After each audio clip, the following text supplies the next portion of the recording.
Yun, no? Nakurot ka.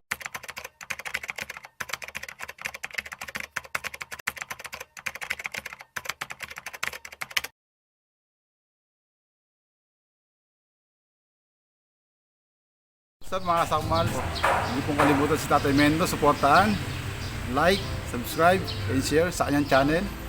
Yun lamang po mga sakmal. Bye-bye!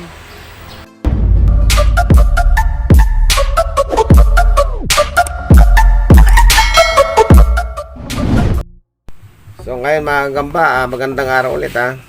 Nakaraan na i-discuss natin yung disadvantage nung rumirikta.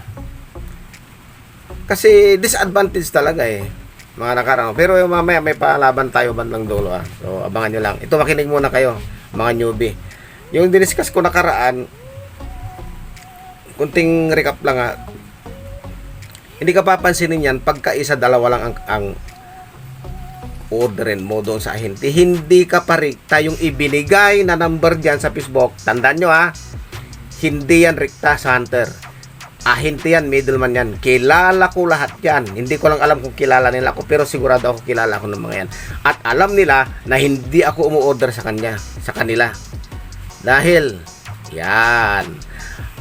Pag negosyante ka, natural, may utak ka. Talaga, Charmaine, fuck you. Ayan. Pero pagka naglalaban ka lang at baguhan ka lang, seminar ka muna sa akin pagdating sa gagamba.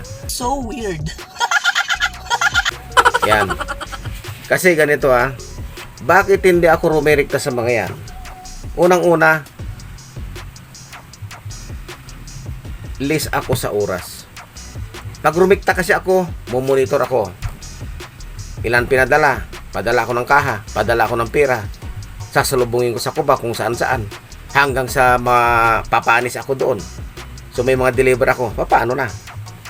Oh, yan. Yun ang disadvantage. Pagka ako rikta. Para sa akin dahil marami akong ginagawa. Ewan ko lang sa inyo, mga tambay siguro. Yung mga maglalaban lang niya, kung ilang piraso lang kailangan nyo. Pero pagka naghahanap buhay ka patungkol sa gagamba, makinig ka mabuti.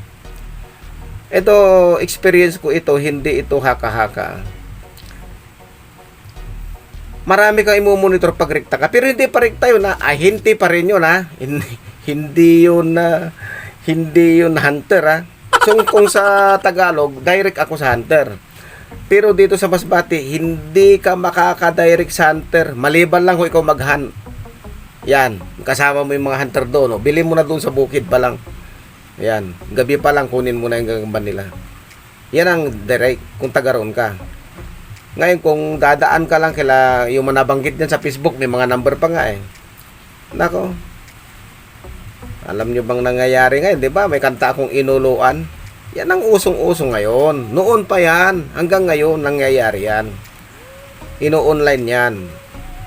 Babayaran mo yung gagamba nila sa tamang presyo, pero may bawas na yung ulo. Di ba? So ipapadala sa'yo, pinagtatawanan ka naman ng umorder ng isang kaha na puro ulo na nagbayad siya ng mahal. Ayan, minsan nga pinapalabasin na jensan yan, ipaplastic nila Ang daming kalokohan yan mga kagamba. So, muna tayo magbanggit ng kung sino yung gumagawa niyan. Pero, kung may isip ka, pag negosyo mo gagamba, ay seminar ka muna sa akin. Ngayon, kung hindi na ako ririkta sa ahente, may parating dito. Yung mga buyer nandito na. Mga kaibigan natin lahat yan. Malalaki yan. Maramihan kung pagpadating yan. Kaibigan ko, ewan ko lang. Sa akin, sinasabi ko kaibigan ko lang. Ewan ko lang sila kung kaibigan nila ako. Yun lang. Hindi natin alam. Pero ako, kaibigan ko sila. Wala ang masamang tinapay para sa akin. Wala akong masamang tinapay para sa kanila. Pero kung sila mayroong sinasabi na panira sa akin is, alam nyo na. Pero hindi ako naninira ng bawat buyer dito. Kasi lahat yan kinukunan ko yan. Basta't ako nabitin, nagkasundo kami sa presyo, kunin ko. Ganun kasimple mga gamba. Hindi ka na maghihirap maghanap ng ahente, hindi ka na magmumonitor, hindi ka na magpapadala ng kaha. Pupuntahan mo na isang buyer, nagkasundo kayo sa presyo, patong lang siya ng piso, makukuha mo pa kung ilan at kung gaano ka-quality kasi pipili ka. Yung bulok na kaha, natural iwanan mo yan doon. Ganun mga gamba. Yun ang advantage. Bakit hindi ako rumirekta? Yun ang dahilan. Negosyante tayo, hindi tayo maglalaban. Alright? Kung may mga tanong kayo dyan, comment lang dyan mga gamba. Para masagot natin. Or PM nyo ako, or tawagan nyo na lang ako. Para sa mas kumpletong detalye pag ako nakausap nyo. Okay, panoorin natin ito isang ladaban na ito para medyo parang patalastas din. Ayan, so panoorin natin itong Tagalog na ito mga gamba. Natin ito, tala ito ha. Ayan o. Tala yan. Ito yung kalaban niya o. Payatot siya. Tingnan natin ha. Kung nalaban si Payatot. Naku, putol pala unahang pa ni Payatot. Parang pambabag lang yata to ah.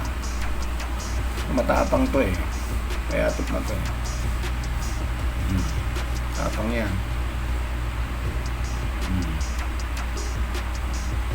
Ayaw gumalaw ng tato. Eh yun oh, nakurot ka agad. Yung tato, magaling itong Payatot. Nalaglag si tato. Nakurot niya.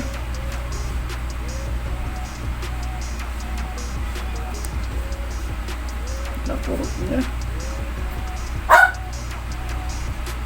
Uy, tinumbong niya. Naloko na. Oops. Naloko na. Nagising tuloy. Natumbong siya. Nagising. Oh, nagising na. Natumbong eh. Oh, tulog ulit.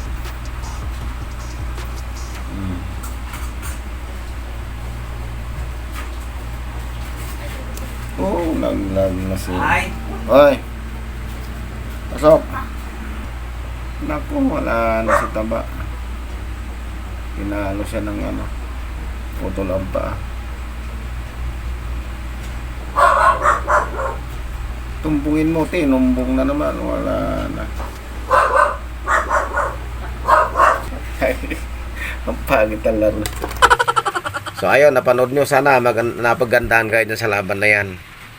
Sa inyo mga kadagit, ako nga pala si Ryan D. Simon Daragit, ang spider vlogger dito sa Pinas yan.